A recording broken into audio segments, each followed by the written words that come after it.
We begin our climb up the ladder of structure by noting that there are two kinds of quarks that are found in normal matter. Physicists call them flavors of quarks. These quarks are the up quark and the down quark. A proton is formed from two up quarks and one down quark, while its slightly heavier cousin, the neutron, is formed from two down quarks and one up quark. The red, green, and blue colors of the quarks represent a property that attracts them to one another.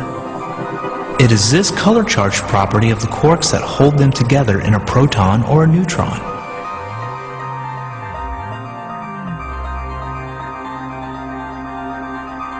These protons and neutrons can then combine to form the nucleus of each element in the periodic table. One proton in the nucleus makes hydrogen.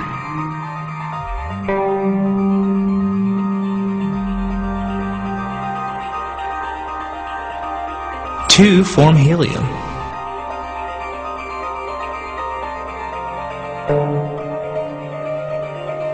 Six, carbon. 8, oxygen. 79 is gold. And 92, uranium. Neutrons help hold the protons together. Because of their electric charge, protons would repel each other more strongly if neutrons were not present, and the heavier elements would come apart. There are approximately as many neutrons in each element as there are protons.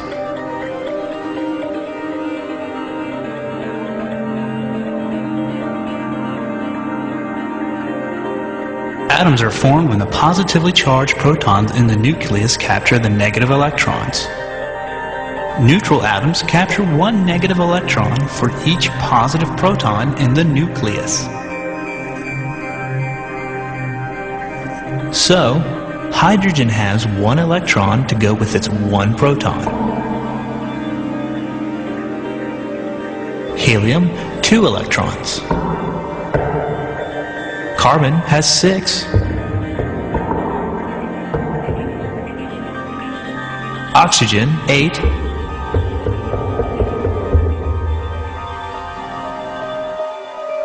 Gold has 79.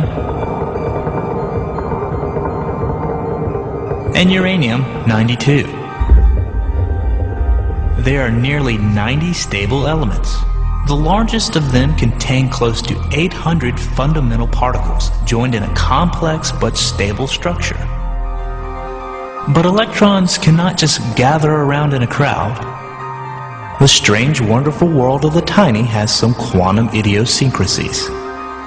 Electrons arrange themselves in shells inside an atom like the layers of an onion. And only 2 electrons can fit per layer. So the more electrons an atom has, the further away from the nucleus the outer shells must be. And that means these electrons are more loosely held. It is this difference in how tightly electrons are held in each different kind of atom that determines the chemical properties of the element. This accounts for the ability of metals to conduct electricity, the aloofness of noble gases, and the formation of molecules. It turns out that protons in 2 or more different nuclei can sometimes capture and fight over the same electron. And when that happens, atoms of different elements are joined together to form molecules. This oxygen atom is sharing 2 of its electrons with 2 hydrogen atoms. This is how a water molecule is formed.